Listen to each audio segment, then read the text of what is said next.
Praise the lord. ఈ దిన దేవుని వాగ్దానము.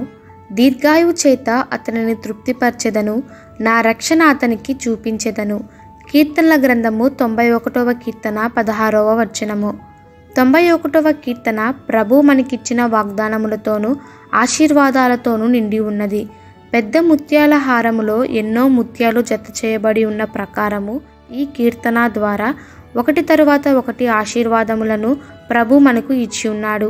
ఆఖరి ఆశీర్వాదములలో చివరి 2 వచనాలలో గొప్ప వాగ్దానములు కలిగి ఉన్నాయి.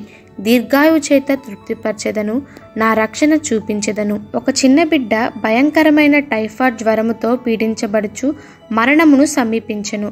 డాక్టర్లు మా వల్ల కాదని విడిచిపెట్టిరి. తల్లి కూడా ఎంతగానో ప్రార్థించెను. అయితే మార్పు కనబడకపోయేటప్పటికీ ఒక సేవకుని దగ్గరికి వెళ్ళి, అయ్యా, నా బిడ్డ మరణముతో పోరాడుచున్నది. ప్రార్థనకు నాకు చాలినంత బలము లేదు, శక్తి లేదు. మీరు కూడా వచ్చి నాతో పోరాడి ప్రార్థించండి అని ఆహ్వానించెను.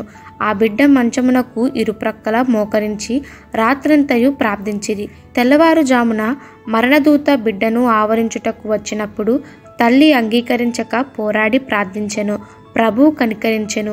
దీర్ఘాయువు చేత తృప్తిపరిచి రక్షణను నీకు చూపించెదను అని ప్రభు మాట్లాడెను. ఆ చిన్న బిడ్డ బ్రతికెను. మనము దీర్ఘాయువుతో పాటు రక్షణ ఆనందమును కూడా పొందవలెను. రక్షణ పొందక పాపిగా నుండి 100 సంవత్సరాలు జీవించినను ప్రయోజనమేమిటి? మనము రక్షణ పొందినప్పుడు దేవుని బిడ్డలుగా మారుతున్నామా?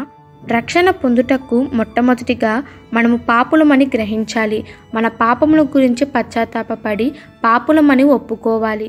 కావున ఇంత గొప్ప రక్షణను మనం నిర్లక్ష్యము చేయకుండా ప్రభుని రక్షకునిగా చేర్చుకొని రక్షణ ఆనందము కలిగి ఉందాము.